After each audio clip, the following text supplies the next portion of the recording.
Hello medicos, welcome to the official Handshake Medical channel. I Kashki Dwivedi is here with you to guide you. Today I am going to deal with the very important topic, that is the anatomical snub box. So be with me from start to end to command this topic. Be very sure at the end of this topic you will have a crystal clear concept of the anatomical snub box, and all the point which I deliver in this lecture will be on your tips. So without any delay, let's begin. So first of all, where we study the anatomical snub box, we study it in the posterior aspect of the forearm. And what is it? It is a triangular depression or the triangular box or the triangular space.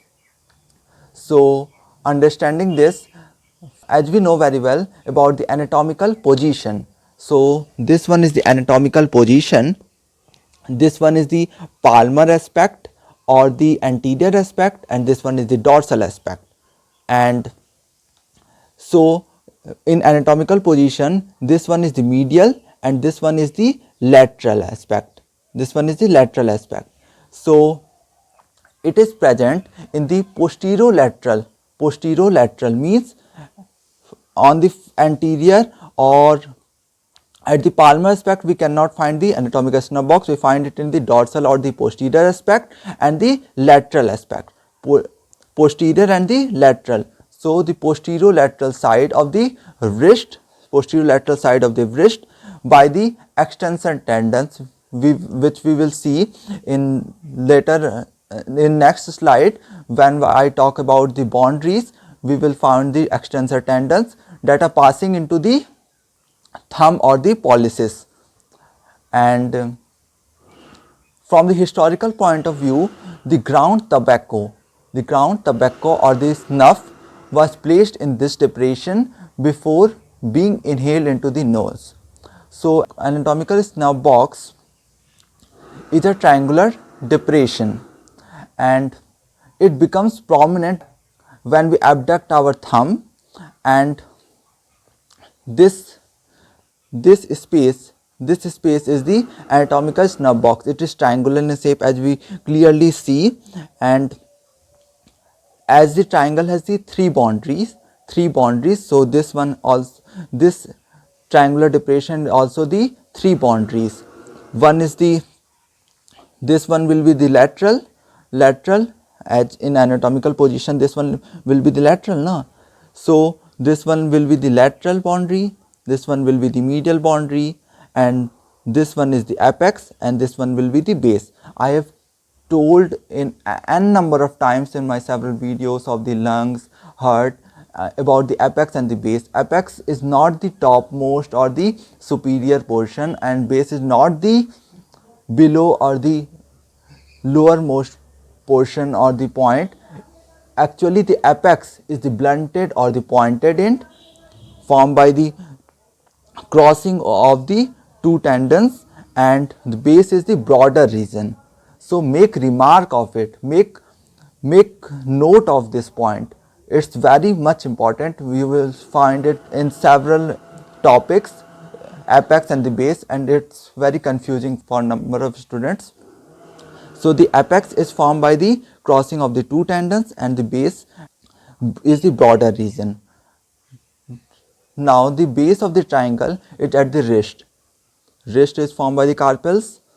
So this base is present at the wrist and the apex is directed into the thumb or the pollicis, and it becomes apparent when the thumb is extended.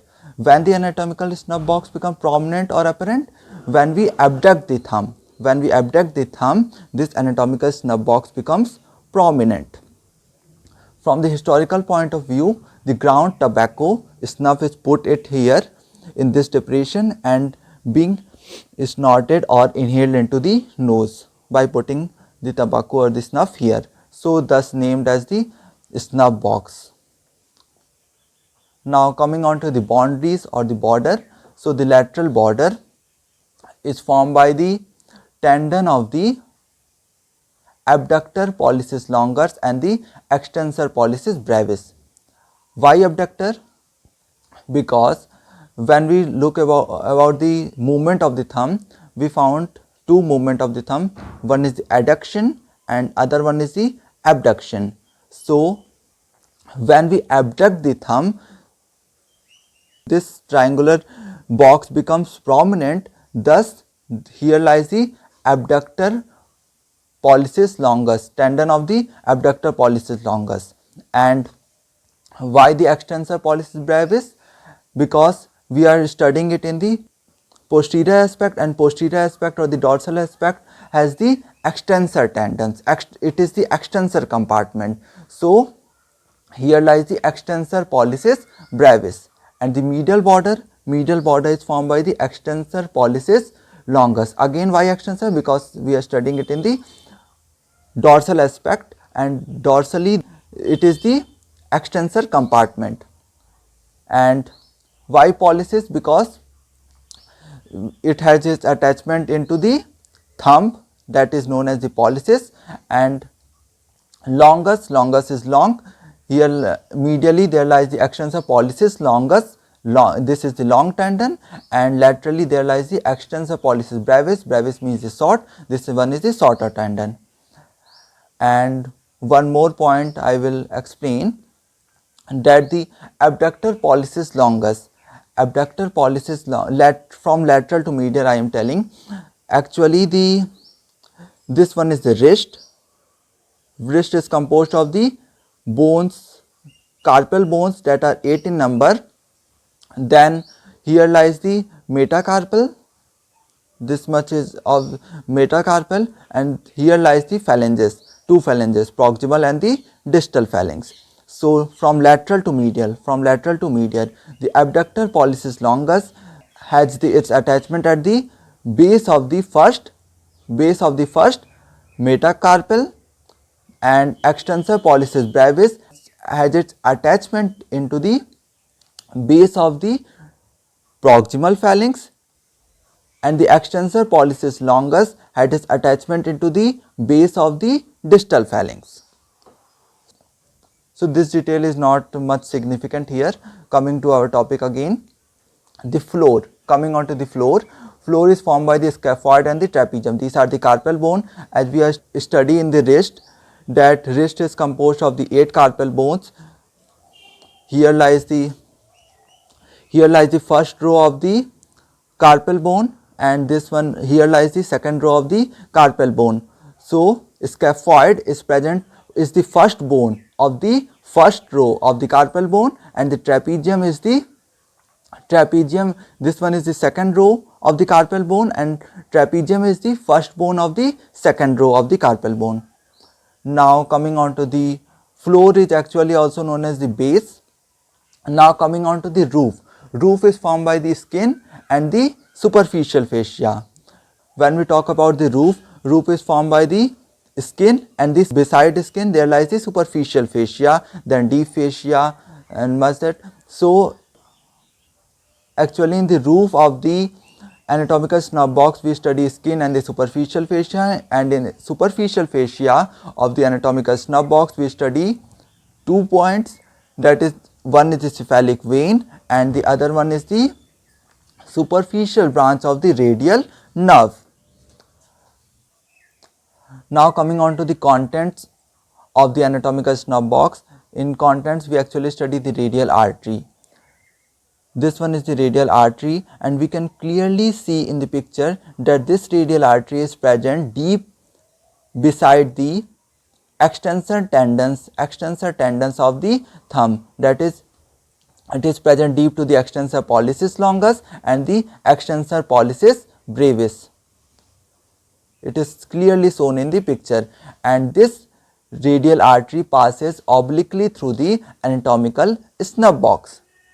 And second content we actually study the superficial branch of the radial nerve. We actually study it in the roof of the anatomical snub box.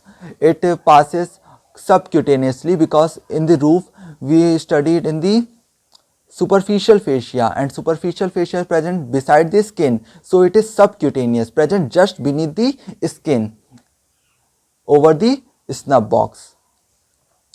So this much is all about the anatomical snub box.